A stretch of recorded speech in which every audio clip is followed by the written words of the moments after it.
fikih itu mesti berbeda-beda.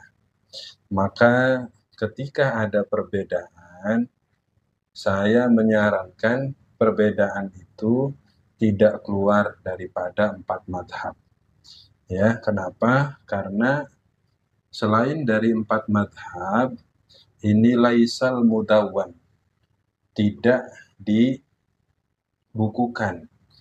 Karena tidak dibukukan, maka akan sangat susah untuk dipraktekkan.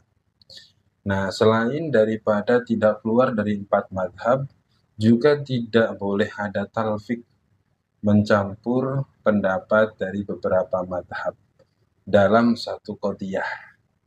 Kenapa talfik tidak diperbolehkan? Karena talfik ini justru memunculkan qaulus salis, memunculkan pendapat ketiga.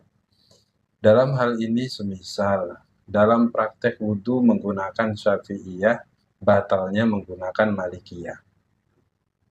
Maka dalam hal ini, ketika seseorang melaksanakan wudhu dengan pendapat madhab Syafi'iyah, ya, dan batalnya menggunakan madhab Malikiyah, maka sesungguhnya dalam praktek yang ia lakukan bukan pendapat dari Imam Syafi'i, juga bukan pendapat dari Imam Maliki, tapi pendapat dia sendiri, karena dia memadukan antara pendapat Imam Malik dan Imam Syafi'i menjadi pendapat ketiga, sehingga itu menjadi pendapatnya dia sendiri yang tidak cocok dengan pendapat Syafi'iyah dan pendapat Malikiyah.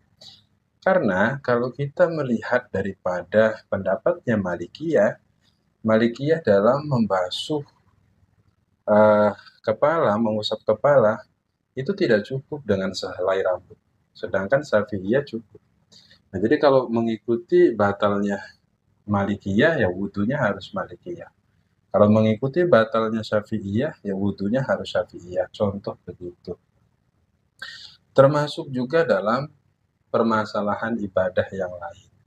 Jadi, prinsip saya jelas. Saya mendukung penuh terhadap konten-konten yang berkaitan dengan keagamaan, dalam praktek ibadah, dalam praktek bersuci, dalam praktek muamalah atau dan lain-lain. Saya sangat mendukung, hanya saja itu ya, jangan menjadikan sumber belajarmu hanya di konten yang kamu tidak mempelajari dalam sisi keilmuannya, karena ini akan menjadikan